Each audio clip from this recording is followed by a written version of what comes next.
c'est vrai, on parle de sein. Quand on parle de sein, on voit la femme d'abord. Évidemment, donc c'est d'abord une maladie qui intéresse la femme. En priorité, la femme. Mais ce n'est pas que la femme, les hommes aussi peuvent être intéressés. Et selon des données de l'OMS, en l'an 2020, donc il y a 2 ans, on a dénombré à peu près 2,2 millions de cas de cancer. Par rapport au cancer du sein, c'est vrai que la chirurgie fait partie intégrante du traitement, surtout au Bénin, vu qu'on n'a pas le traitement ciblé tel la radiothérapie. C'est-à-dire, la radiothérapie, c'est un traitement qui cible d'emblée la boule anormale, cancéreuse qu'il y a au niveau du sein. Mais si ce nodule a été détecté très tôt, d'où l'intérêt de parler du cancer du sein, de parler du dépistage du cancer du sein, si ce nodule a été détecté très tôt et que sa taille est très petite, c'est-à-dire inférieure à 2 cm, oui, on peut, en fonction de l'extension, il y a des bilans qu'il faut faire, il y a ce qu'on appelle une réunion de concertation pluridisciplinaire qui est faite, et à ce moment, on peut décider de faire la radiothérapie et de cibler d'emblée cette partie qui est cancéreuse. En général, il y a des facteurs de risque cliniques qu'on retrouve.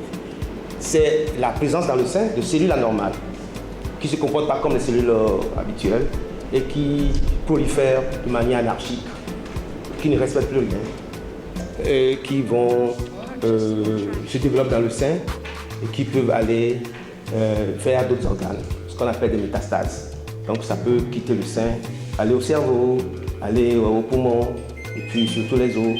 Donc vous voyez, c'est une maladie qui d'abord locale devient générale. Et là, les désordres que ça peut causer ailleurs, vous imaginez, et qui aboutit rapidement au décès, malheureusement. C'est votre intime conviction, c'est votre connaissance de vous-même qui va faire que vous allez avoir le déclenchement de la consultation auprès d'un médecin qui va vous aider à pouvoir vous accompagner le cas échéant si véritablement, et seulement si, véritablement il y a le déclenchement d'une maladie.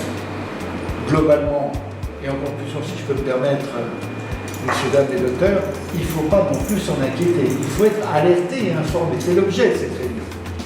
On est informé, on est alerté, on sait comment se comporter. Il y a 3 éléments que vous devez retenir. Le poids.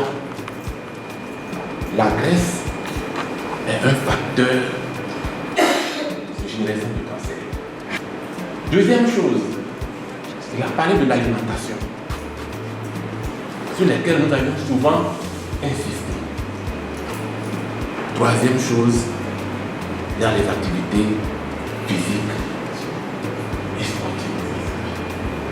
Je suis ravie d'être ici ce jour pour donner un peu mes impressions sur l'événement qui s'est déroulé sur quasiment un mois au sein de la SAB. Il y a une volonté complète de pouvoir accompagner toutes les femmes de la communauté aéroportuaire afin de les sensibiliser sur le cancer du sein. On a reçu beaucoup d'informations qui nous ont amenés à comprendre ce que c'est que le cancer, à comprendre ce que c'est que comment nous tenir pour éradiquer ce mal, vraiment pour l'éradiquer, puisque moi, mon objectif à l'instant où j'ai suivi la formation, la sensibilisation, c'est de vraiment faire tout pour éradiquer ce mal. Aujourd'hui, l'aéroport de Cotonou a organisé une sensibilisation pour toutes les femmes qui sont au niveau de l'aéroport par rapport à la connaissance de ce mal qui frappe le monde entier, le cancer du sein. Les impressions pour l'événement Octobre de Rose, pour moi, d'abord c'est un mois de sensibilisation. Sensibilisation parce que le sujet est très important et nous interpelle tous, hommes comme femmes.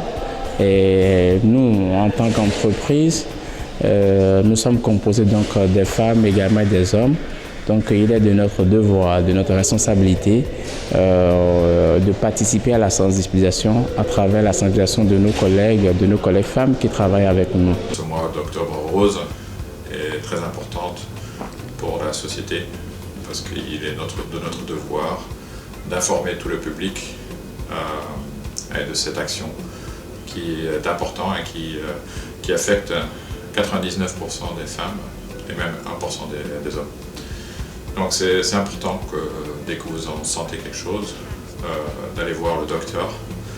Et surtout, je demande à tout le monde qui a reçu la formation de surtout ne pas garder cette information pour eux-mêmes et d'aller voir ses sœurs et ses amis et d'en parler, parce qu'au plus tôt qu'on découvre quelque chose au niveau du sein, au mieux les chances sont pour se battre contre ce cancer.